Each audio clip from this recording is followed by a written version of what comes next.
नमस्कार, मैं डॉक्टर सत्येंद्र कुमार सैनी, शिक्षा शास्त्री एवं बीएड प्रथम वर्ष के प्रश्न पत्र चाइल्डहुड एंड ग्रोइंग अप बाल्यावस्था एवं विकास की प्रक्रिया की 5वीं यूनिट से चिंतन के उच्च स्तरीय कौशल हायर लेवल थिंकिंग स्किल। मनुष्य एक बौद्धिक प्राणी है। मानव जाति की चिंतन, तर्क, समस्या समाधान, निर्णय की योग्यता के प्रमाण के रूप में देखे जा सकते हैं, यथा अच्छा साहित्य, काव्य, भव्य भवन आदि। महाकाव्य, संगीत, चित्रकला, विश्व की वेधशालाएं आदि सभी मनुष्य की सृजनात्मक चिंतन शक्ति के परिचायक हैं। संसाधनों के उपयोग के लिए भी चिंतन, तर्क जैसी संज्ञानात्मक योग्यताओं की आवश्यकता होती है। व्यक्ति के द्वारा चुनौतियों का सामना करने, समस्याओं का समाधान करने के लिए भी चिंतन की आवश्यकता होती है। ऐसा लगता है कि वर्तमान युग में ये अभियोग्यताएं मानव अस्तित्व के लिए आवश्यक हैं।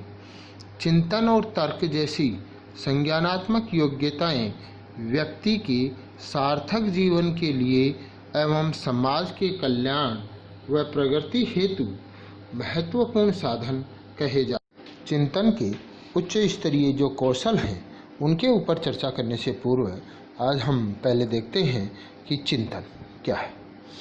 तो चिंतन ही एक ऐसी शक्ति है जो मनुष्य को अन्य प्राणियों से सर्वश्रेष्ठ बनाने में सहायक सिद्ध होता है। यही चिंतन मनुष्य और समाज के विकास का कारण बनता है।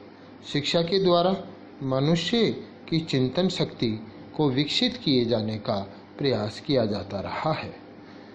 मनुष्य के सामने कई बार किसी समस्या के उपस्थित होने पर वह चिंतन करने लगता है कि इस समस्या का समाधान कैसे किया जाए, और वह उसके समाधान के उपाय सोचने लगता है। वह इस बात पर भी विचार करना आरंभ कर देता है कि जो समस्या है इसको कैसे सुलझाया जाए, कैसे इसे पार पाया जाए। उसके लिए इस प्रकार सोचने या विचार करने की जो प्रक्रिया होती है वह चिंतन कहलाती है।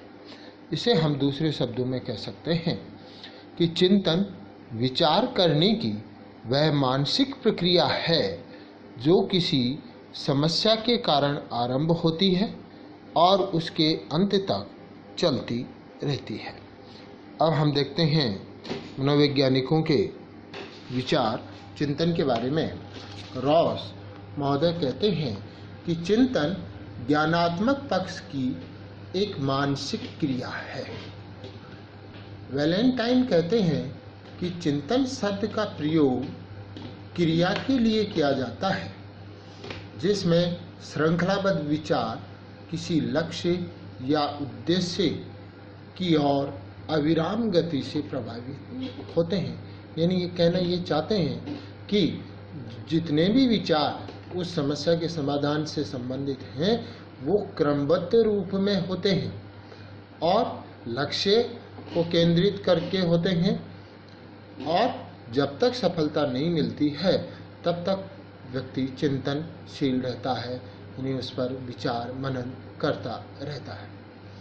वुडवर्थ, चिंतन किसी समस्या का हल खोजने की मानसिक प्रक्रिया है। यदि हम इन सभी परिभाषाओं पर दृष्टि डालते हैं तो स्पष्ट है कि चिंतन मानसिक क्रिया का ज्ञानात्मक पक्ष है। यह एक प्रक्रिया है जो किसी विशेष उद्देश्य की ओर संकेत करती है। इसमें व्यक्ति की इच्छा तथा असंतोष का महत्व होता है। मनुष्य को चिंतन करने के लिए विवश करने वाला इच्छा या असंतोष ही होता है। चिंतन की विशेषताएं। मानसिक प्रक्रिया। चिंतन मानव की किसी समस्या, इच्छा, असंतोष, कठिनाई के कारण आरंभ होने वाली एक मानसिक प्रक्रिया है और इसी चिंतन रूपी मानसिक प्रक्रिया का ही परिणाम है कि मानव अपनी बर्बर अवस्था से सभ्य अवस्था तक पहुंचने में सफल हुआ है। नेक्स्ट है समस्या समाधान तथा समस्या समाधान तक चलने वाली प्रक्रिया। चिंतन की सहायता से ही व्यक्ति अपनी समस्याओं का समाधान करने के लिए अनेक उपाय खोजता है और उन उपायों में से जो सर्वाधिक उपयुक्त विचार होता है उसका चयन करता है। इस प्रकार चिंतन एक पूर्ण है, जटिल मानसिक प्रक्रिया है और समस्या की उपस्थिति के समय से आरंभ होकर उसके समाधान के अंत तक चलती रहती है। इसी बात को मार्शल महोदय कहते हैं कि चिंतन उस समय आरंभ होता है जब व्यक्ति के समक्ष कोई समस्या उपस्थित होती है और वह उसका समाधान खोजने का प्रयत्न करता है। नेक्स्ट है भावी आवश्यकताओं की पूर्ति हेतु व्यवहार। चिंतन एक ऐसा माध्यम है जो वर्तमान में या भविष्य में जो हमारी समस्याएं उत्पन्न होने वाली हैं उनका समाधान करता है और आवश्यकताओं को पूर्ण करने के लिए एक प्रकार का व्यवहार है। हम अंधेरा होने पर बिजली का स्विच दबाकर प्रकाश कर लेते हैं और रास्ते में चलते समय आने वाले मोटर, अन्य संसाधनों या वस्तुओं से हम अपने आप को बचा लेते हैं। चिंतन के प्रकार। प्रत्यक्षीकरण चिंतन ये चिंतन की सरलतम विधि है क्योंकि किसी वस्तु घटना के प्रत्यक्षीकरण से ये आरंभ होती है और यही कारण है कि इसे मूर्त चिंतन की संज्ञा भी दी जाती है। बालक के द्वारा आम को देखने के पश्चात आम का स्वाद या आम रस की इच्छा का जागृत हो जाती है। बालक जब खिलौनों को देखता है तो खिलौनों से खेलने की इच्छा का जागृत हो जाना, नील गाय को देख करके गाय की छवि दिमाग में आ जाना, हाथी की सूंड को देख करके गणेश जी का विचार आ जाना, ये सभी मूर्त चिंतन के उदाहरण हैं। जब व्यक्ति अपने बाह्य जगत के संपर्क में आता है, बाह्य वातावरण के संपर्क में आता है तो बालक चिंतन प्रारंभ कर देता है, इसलिए इसे मूर्त चिंतन या प्रत्यक्षीकरण चिंतन कहा जाता है। नेक्स्ट है अमूर्त चिंतन। इसे मूर्त चिंतन से श्रेष्ठ माना जाता है क्योंकि इसमें वस्तुओं के संपर्क में आने की आवश्यकता नहीं होती है। साक्षात वस्तु के हम संपर्क में आए ये जरूरी नहीं है।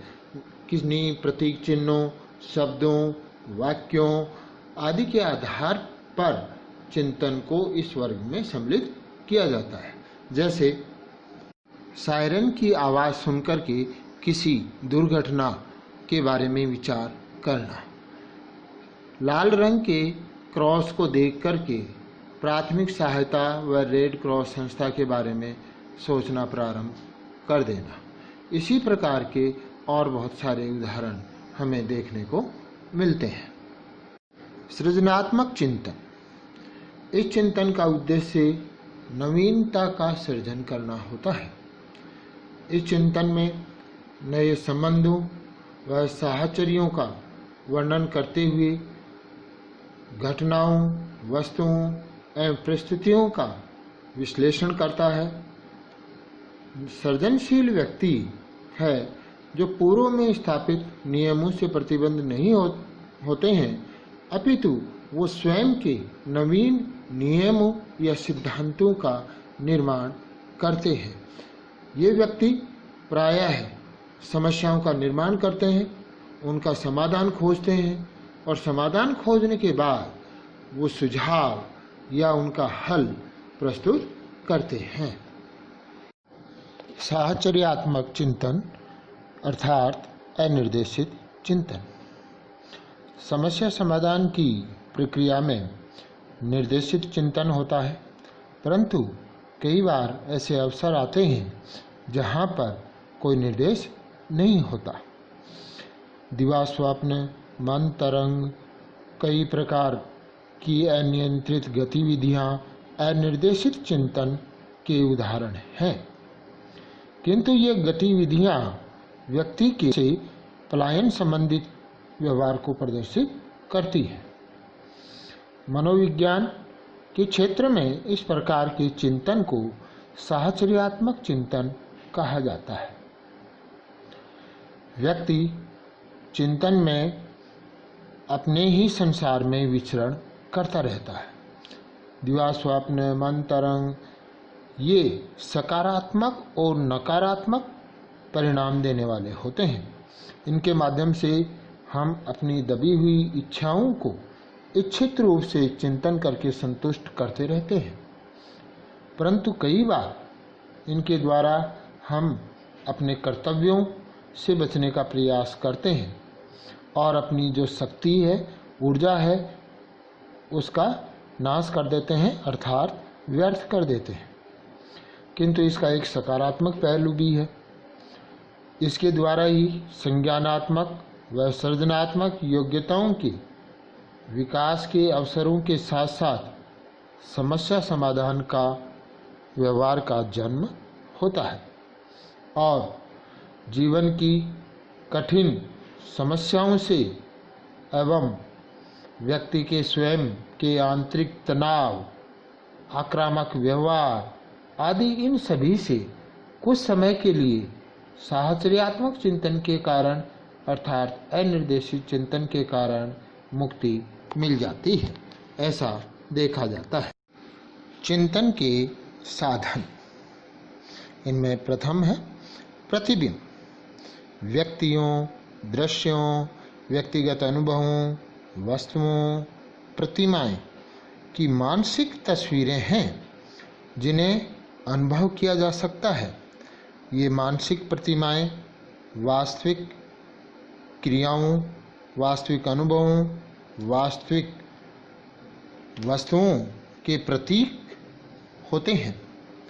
हम चिंतन में जो वास्तविक वस्तुएं हैं, संसाधन हैं, क्रियाएं हैं, इन सब की अपेक्षा इनके प्रतिबिंब या मानसिक प्रतिभाएं हैं, उनमें क्या करते हैं? परिवर्तन करते हैं, संशोधन करते हैं, परिमार्जन करते हैं। नेक्स्ट है प्रतीक एवं चिन्ह। इसके अंतर्गत वास्तविक अनुभवों या वस्तुओं के स्थान पर जैसे प्रतीक है, शब्द हैं, चिन्ह हैं, कोई प्रतिमाएं हैं, इनके अतिरिक्त ट्रैफिक लाइटें हैं, ध्वज है, विद्यालय की घंटी है, सायरन की आवाज़ है, गाने हैं, नारे हैं, ये सब प्रतीक या चिन्ह के रूप में माने जाते हैं। इसी संदर्भ में बोरिंग महोदय कहते हैं कि चिंतन रूपी खेल को प्रतीक एवं चिन्ह नामक प्यादों से खेला जाता है। इनके बिना यह सफल एवं प्रतिष्ठित खेल नहीं बन सकता। नेक्स्ट, प्रत्यय। पदार्थों का वर्गीकरण है वह प्रत्यय के आधार पर ही किया जाता है। प्रत्यक्षात्मक चिंतन में कम समय लगता है और प्रत्यय चिंतन है वह चिंतन की सीमाओं को बढ़ा देता है, यानी बहुत आगे तक वह सोचने लगता है। इस प्रकार से यह चिंतन हमें या हमारे प्रयत्नों को मितव्ययी बना देता है। नेक्स्ट, भाषा। भाषा हमारी अभिव्यक्ति का श्रेष्ठतम साधन है।